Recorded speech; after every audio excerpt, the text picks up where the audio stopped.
واحد جاء عند الحسن البصري بيشتكي له من غلاء الأسعار.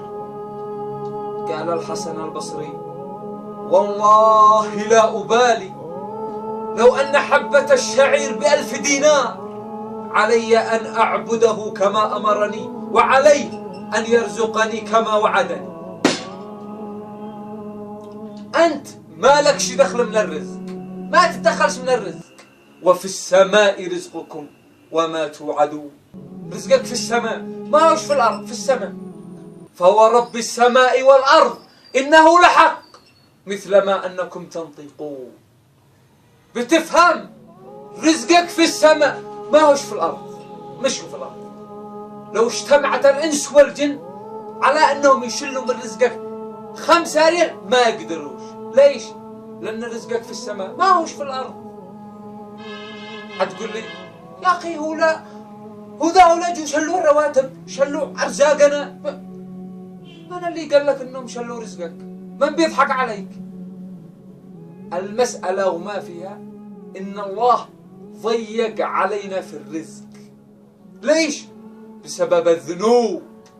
ما بش بيت إلا والمعاصي بتشع منه إلا من رحم ربي.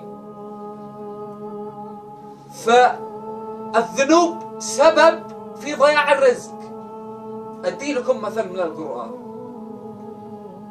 أبونا آدم كانوا في الجنة، قال له الله: فكلا منها رغدا حيث شئتما، كل واشرب، الجنة لا راسك، ولا تقربا هذه الشجرة. هذه الشجرة ما تقربها، كل واشرب، الشجرة لا تقربها. فعصى آدم ربه فغوى، أكل من الشجرة. ثم اجتباه ربه فتاب عليه وهدى. الله تاب على آدم، غفر له، فتلقى آدم من ربه كلمات فتاب عليه. الله تاب على آدم، بس ايش قال له الله؟ قلنا اهبطا منها جميعا، خرج من الجنة. خرجها الله من الجنة. ليش؟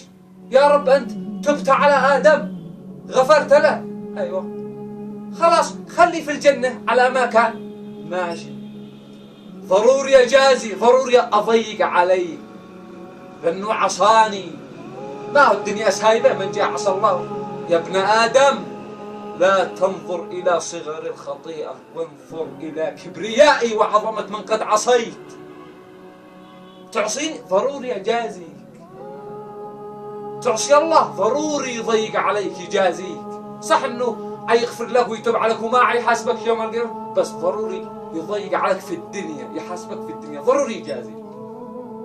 فالله خرج آدم من النعيم، كانوا في جنة، خرجه ونزلها الدنيا لتشقى. نزلها الأرض علشان يشقى لأنه عصى الله. آدم عصى الله مرة، شقي. إحنا كم نعصي الله في اليوم؟ الشقاء بيتراكم الشقاء لو ما. فالذنوب سبب في ضياع الرزق. قال النبي صلى الله عليه وسلم: إن العبد لا يحرم الرزق بذنب يصيبه. احنا هذا الحين مثلا أنت قد يمكن إن الله كان يفتح لك باب من الرزق، عمل، وظيفة، بس أنت بسبب الذنوب الله حجب عليك باب الرزق. أنت مشك داري إنه كان يجي لك رزق، وإنه بسبب الذنوب الله حجب عليك رزق. عايشين هكذا، ما احناش داري ايش في الغيب. إن لله يد تعمل في الخفاء. مشك داري إنه كان يجي لك رزق، بس أنت بسبب الغيبة، بسبب النميم، بسبب انتهاك حرمة فلان، حجب الله عليك الرزق. مشك داري. عايشين هكذا، ومن طائر أرزاقنا بالذنوب. هتقول لي: يا أخي ليش الله ما يضيق على الكفار في الرزق؟ وذا الله بيرزقهم، وذا في ناس بيسكروا والله بيرزقهم، ليش ما يضيق عليهم؟ هؤلاء موضوعهم ثاني. هؤلاء الذي قال الله عليهم: فلما نسوا ما ذكروا به. لو ما نسيوا ما ذكرهم الله به من صلاة، من عبادة، من صدقة، فتحنا عليهم أبواب كل شيء.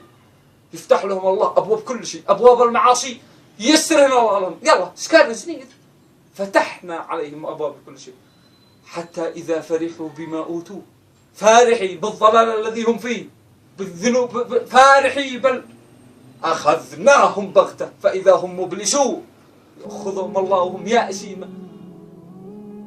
قال النبي صلى الله عليه وسلم إذا رأيت الله يرزق العبد وهو مصر ومقيم على معصية فاعلم إن الله يستدرجه. بيستدرجهم الله أو لا بيستدرجهم الله، ما بيرزقهم، بيستدرجهم. سنستدرجهم من حيث لا يعلمون وأملي لهم. خليهم في الضلال وأملي لهم إن كيدي متين.